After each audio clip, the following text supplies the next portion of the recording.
most small companies tend to be family-owned businesses. So, for example, mum and dad start the company, later on some of the children join the company, and they get to a situation where mum and dad want to retire, okay? And let's say, so I've just finished off one of these. We've got two business partners, family members. One of them wants to exit. So they've got 100 shares, 50 each. One of the guys wants to exit, and his payout is £300,000.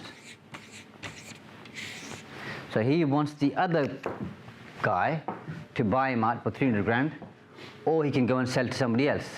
But the other guy, generally speaking, whoever they are, won't want somebody new to come in to be their business partner. So if the guy who's going to stay in the company, if he has to pay £300,000 to the guy leaving, where do you think he's going to get the money from? Future profits. But this guy wants to leave now, so he wants his money now. Another investor? Or loan? Usually they don't want anybody else to come in. Could be, by the way, you're right, could be borrow money from the bank. Borrow money from the bank, okay. What's he going to borrow against? Business. If he borrows against the business, we've got the same problem that Stella's got, because the money comes in, okay, and then he takes it out for personal purposes because he's buying shares in the company. So he's got two options. First option is he should have £300,000 sat in a bank account somewhere in his personal bank account, which he gives to the other guy to buy his shares. Do most business owners have 300 grand sat in a bank account doing nothing? Okay, they don't. So second option is to take £300,000 from the company. The company has the money, but if he takes 300 grand, we're going to work backwards here and work out what the tax is. And I'm going to use round figures, by the way, okay? So if he takes a £300,000 dividend to pay the other guy out, he's going to have to, roughly speaking, take £420,000 out, because 120 is going to be his personal tax. Yeah? Round figures, because this isn't exact, yeah? So this is the gross dividend.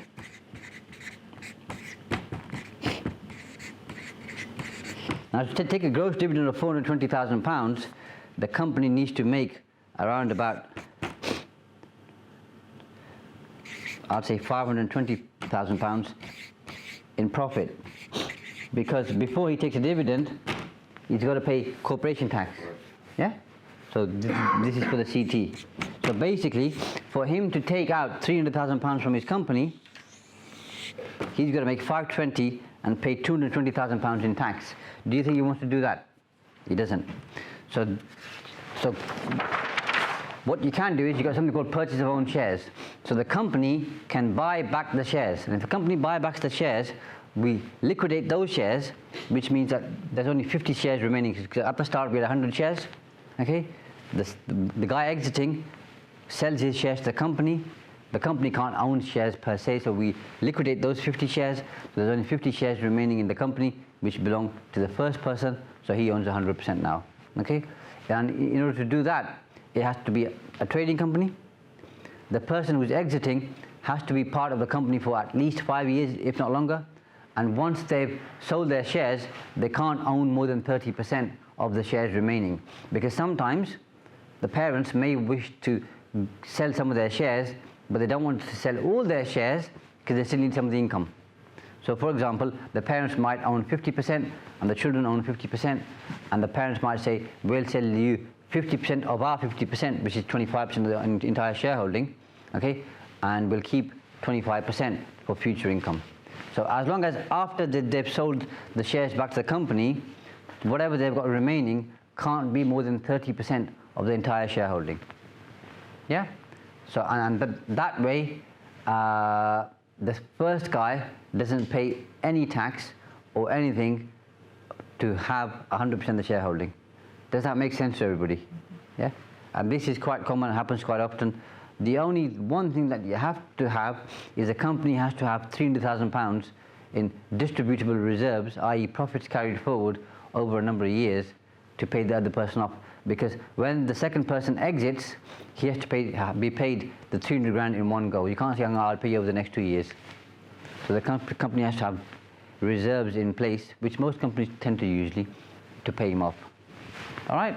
So that works on the same principles as a listed company doing a share buyback, yeah. except the 5-year rule. Yeah, that's right. Doesn't Yeah, necessarily that's right. Yeah, Okay. yeah. So could you just run that scenario again? I got about halfway.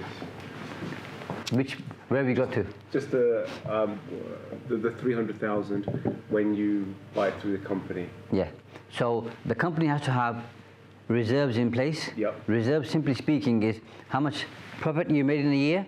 Once you pay, then you take out the tax, then you take out any dividends the shareholders take. The rest is carried forward into the next year. Those are your reserves. Yep. As long as you've carried forward enough profits over the previous however many years, and that adds up to £300,000, then the guy exiting can take that £300,000, okay, and job done. Okay. If the company hasn't got enough reserves, this won't work. Then you have a different option, which we're not going to go into, which is called a management buyout.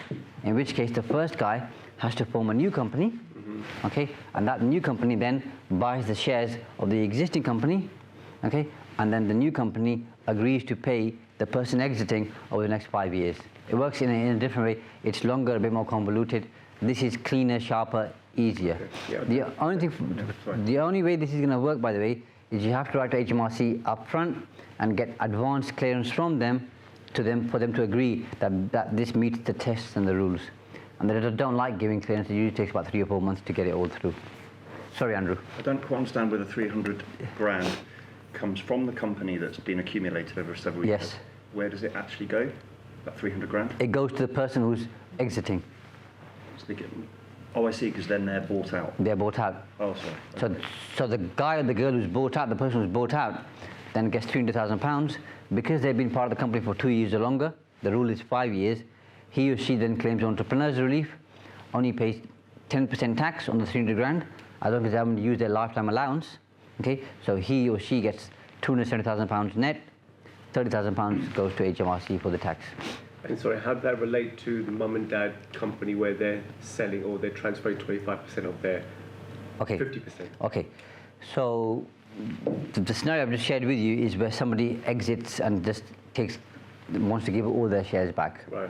Quite often, where you'll have a family company, the parents might say, I don't wish to sell all my shares, Okay. but I'd rather give you half my shares now, and I'll keep half of mine in the company. Right. Whatever half they keep in the company, or whatever share they keep back in the company, once they've sold their shares, their remaining shareholding can't be more than 30% of the entire shareholding. Right. Okay, so if let's say that you got mum and dad and some children, you got 100 shares, yeah? Mum and dad own 50, okay, and the children own 50, yeah?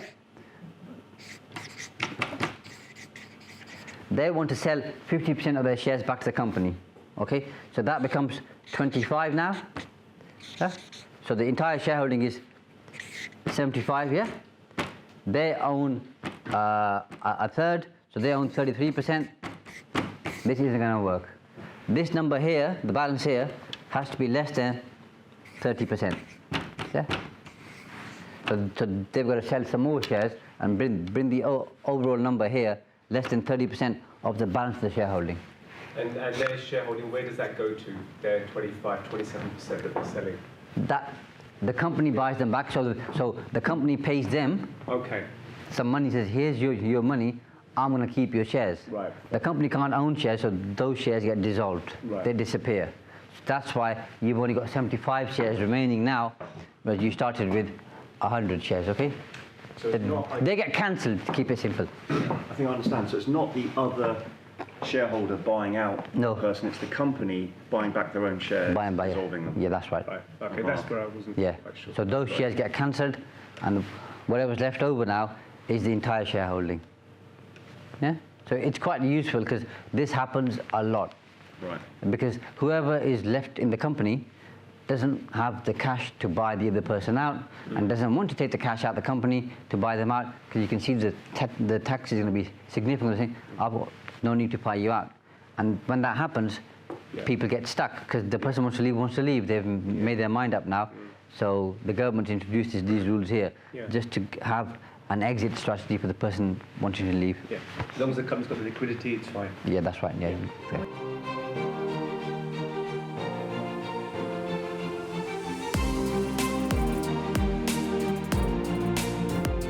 Thanks for watching, and I hope you enjoyed this video. If you have, by the way, make sure you click like, subscribe and post a comment because that tells me that you're engaging and you're finding the content useful. And if you like this video, make sure you check out this video here because it's the next stage in terms of your learning and development.